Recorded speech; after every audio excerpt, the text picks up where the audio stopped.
Hello,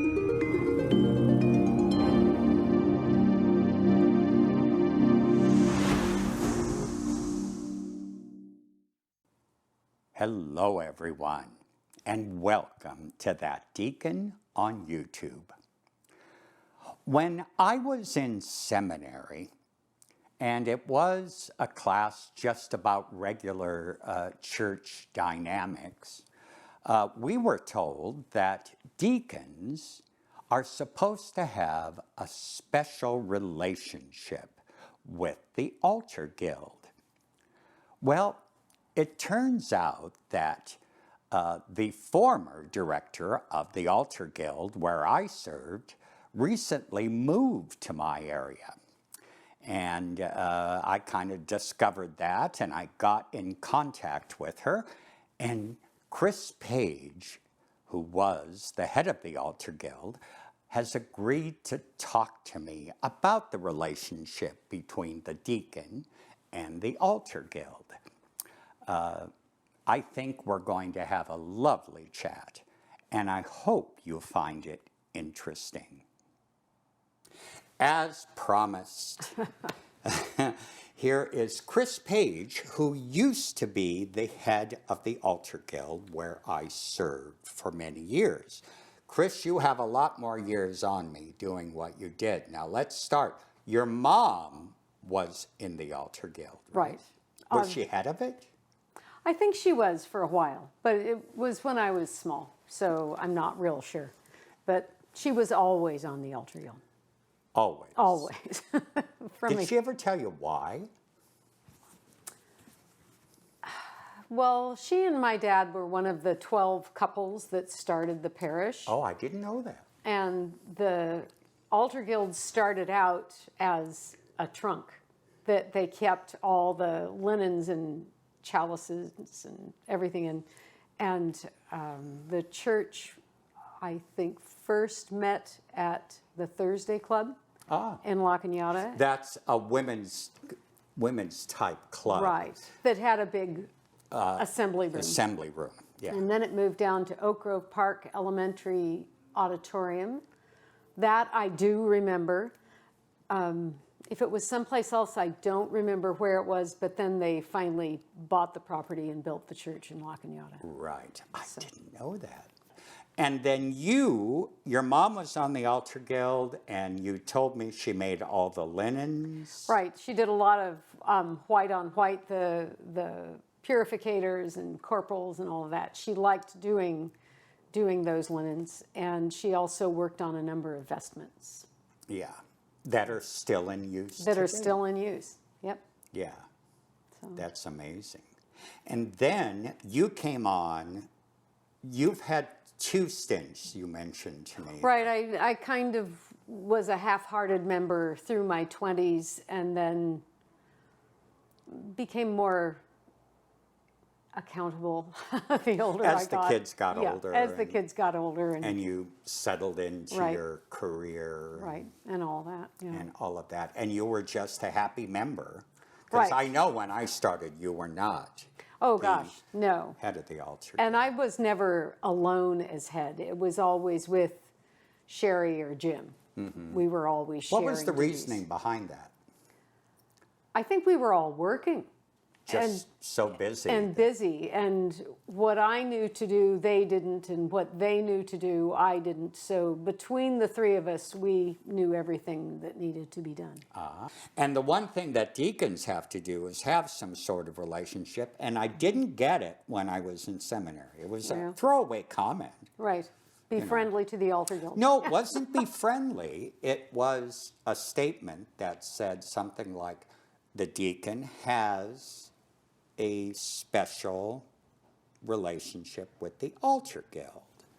And I went, well, why? Mm-hmm. Then I thought, well, theologically, the deacon is that path between the laity and ordained clergy, and we're in that, we balance both. But I think that did work out that way without me even knowing about it. Right. But the wonderful thing about us over at that church was it was a very loose and joyous group. Right, right. And a lot of that, the personalities of the people, just willing to And I think it have a was good the time. rector's willingness Yeah. also to keep things not so, everything was not so holy you couldn't touch it. Right, right. And I just thought of something. You know, back in the day when you started and when your mom was on, that was really all women could do at church. Pretty much, yeah. Did 'Cause- you have female lectors back then? I'm talking long time ago. I don't think so. Yeah, I don't remember any. right. They could be in the choir They could be in the if choir. they sang well.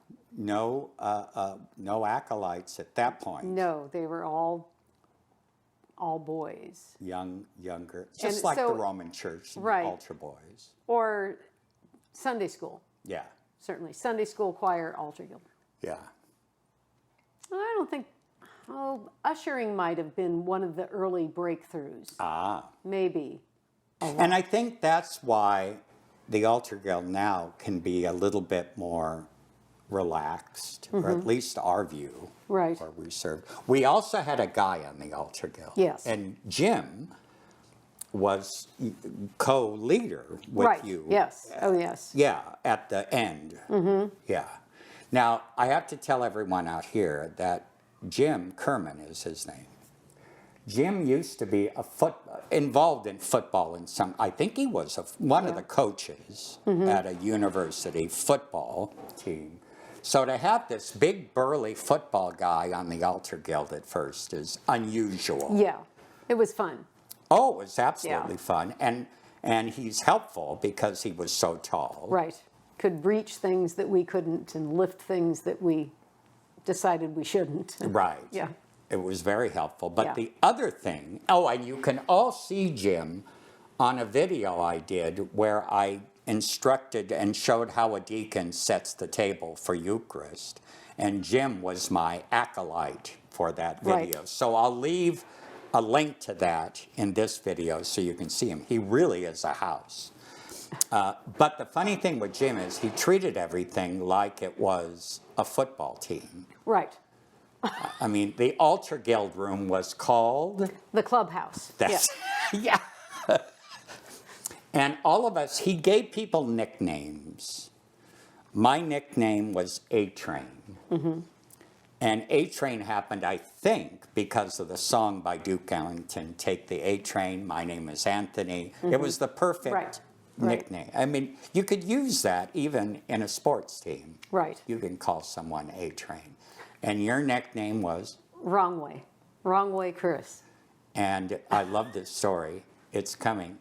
Okay, so for the Easter Vigil, we had a new Paschal candle and a huge, huge candle holder. And I managed to put the Paschal candle in upside down. So they had a terrible, terrible time lighting it because the wick wasn't You exposed. mean they didn't discover it until?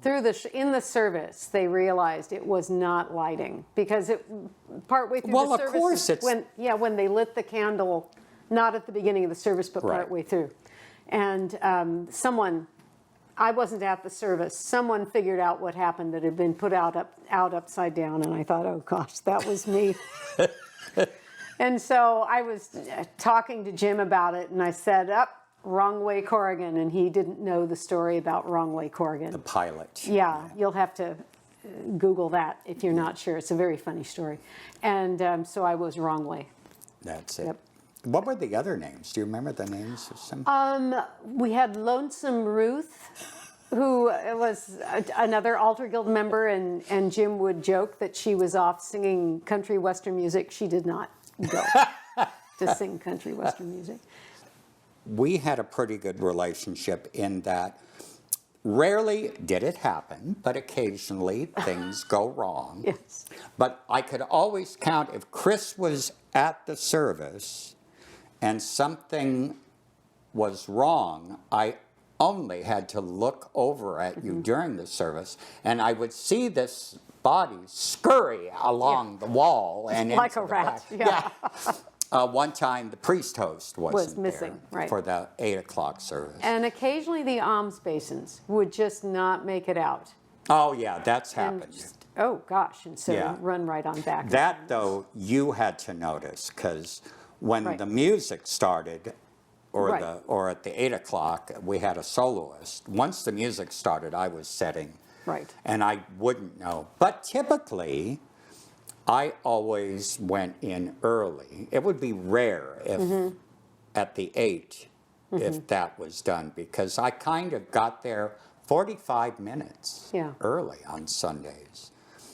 And I would go through and make sure everything was set up correctly. Not correctly, but if something was missing. The only problem is, if the host is not in the paten, I'm not going to take the veil off and check everything. Right, I just 'cause you have to peek Yeah, I underneath. didn't even do that. I just assumed it. But you pull it, you look, oh. And then there she went. Yeah. If you find the videos on this channel informative and or interesting, by all means, subscribe, like, and share. And if you click the bell icon, you will be notified when new videos are available. So I hope you do it. Oh, for those of you who follow the flow, if you go to our Facebook page and the Flow website, Kris is the one who writes the meditations that I sometimes publish. I call it Thoughts from a Journey. She called it Not Wednesday, and there's a whole story behind that you don't need to know. So I figured Thoughts from a Journey is better.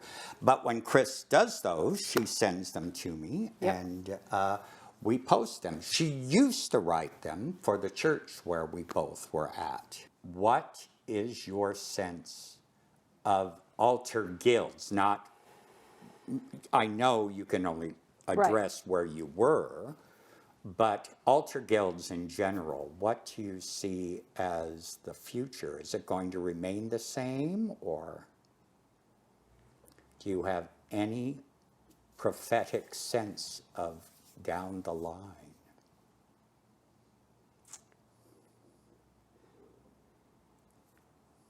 It will depend on parishes, won't it? Whatever happens as we come out of this time where everybody was at a distance and there was no need for altar guild at all, because everything was online and Zoom. It's as though we've hit the pause button. Yeah. And now, of course, communion is completely different because we're not passing a chalice at all. A church where I've gone recently, they just do bread. Yeah, I think that's the policy right now. Although where we were, they are doing the little cups, right? So I'm not sure what is standard. Yeah. I think it could be seen as an opportunity to change things and make church new, a little different. It could be. And I think groups will be smaller. Yes. Because I think churches now, because they have shrunk a bit, a lot of churches may not have 2 services. Right. They're down to 1. Right. So you will not need as big a crowd. a crowd. I think things will be streamlined.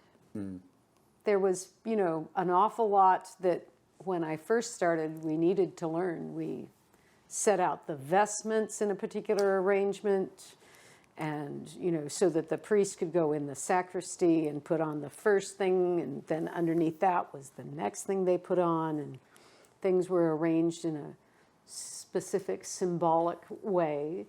And a lot of altar guild it carried meaning for the people that were doing it.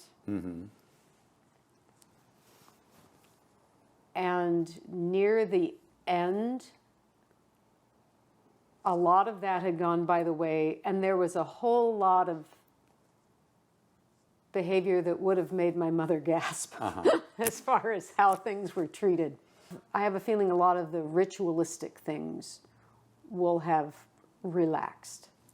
Not that that's a bad thing. And depending on the parish also. Right. And how important it is to the people there. Yeah. Maybe it'll be a question of if this is something you love and you value, you will keep it going. Yeah. But hopefully there won't be any judgment about somebody else who is less concerned about those things. Yeah.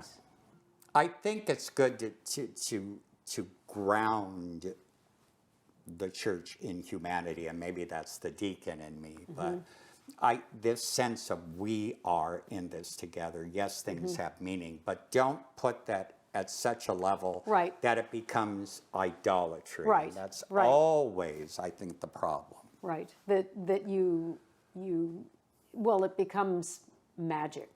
Yeah. Which you don't want it to go that route. You want it to have meaning and to represent things symbolically, not become, I can't think of the word, well, not become magic or not become holy in and of themselves. Yeah. It's not holy without it being a relationship between the person and God. So. Right, right. And that's one way the Episcopal Church is good, is that we're still a Protestant church. Right, yes. There are elements that creep in like that, which is a good thing. And sometimes, because our service is steeped now in ritual and tradition for a regular Eucharist portion, it can cross that mark a bit. And hopefully the Protestant in us goes, but don't get sold down the river. Yeah. Yeah. Kris, thank you so much for chatting, pleasure. and God bless you, and I'm so glad you live near me, so it's nice to have you. Well, as you can see, Kris and I have a pretty good relationship because we worked together for 13 years, and I hope you could see some of the connections that the Deacon and the Altar Guild have. So if you're an aspiring deacon, or if you are a deacon that is already serving somewhere, remember to be kind to your Altar Guild. They do a wonderful job. I would like to give a little plug for The Flow, my other channel, which explores contemplative spirituality. During the Lenten experience, those 6 weeks after Ash Wednesday, I have put together an interesting program. I will be producing 6 videos, which we have called The Way of Our Cross.